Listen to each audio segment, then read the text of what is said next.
My name is James Carter, and the day my wife Olivia tried to threaten me with divorce papers was the day she finally realized who I had truly become. We had been married for 8 years, and although our relationship started with love, it had recently turned cold and distant. Arguments became routine, affection almost vanished, and respect slowly gave way to sarcasm and resentment. I tried everything to fix us. I arranged counseling sessions, suggested vacations, cooked candlelit dinners, but every effort was met with indifference or, even worse, quiet ridicule. Then, one Friday evening, she came home early. The sharp sound of her heels echoed across the floor with a tension that immediately pulled my eyes away from my laptop. "James," she said coldly as she dropped an envelope onto the table, "maybe this will finally get your attention." I picked it up and saw the bold words, "Divorce Agreement."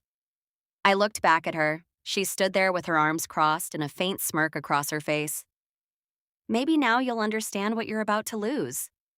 I studied her expression carefully, staying calm despite the pressure she was trying to create. "So, this is your way of communicating?" I asked quietly. "It's motivation," she replied coolly.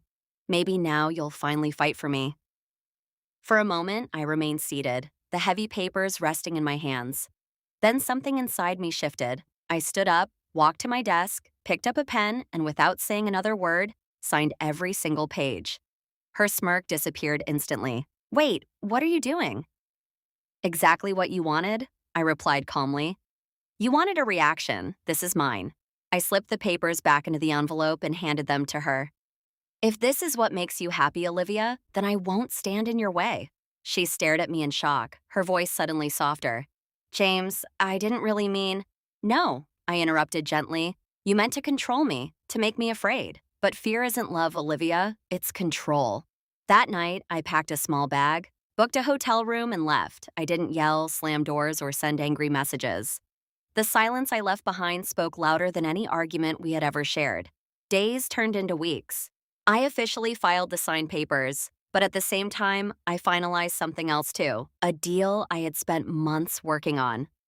A few years earlier, I had co-founded a small tech company, something Olivia often dismissed as nothing more than a hobby. What she never realized was that the company had just been acquired by a major firm in a multi-million-dollar deal. The same week she tried to scare me with divorce, I became a millionaire. A month later, Olivia called me. Her voice sounded uncertain. "James, I've been thinking, maybe we rushed everything.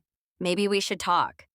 I could hear the hesitation in her voice, the sudden warmth that appeared only after she sensed something had changed. "I heard about your company," she added casually. "Congratulations." I smiled faintly, even though she couldn't see it.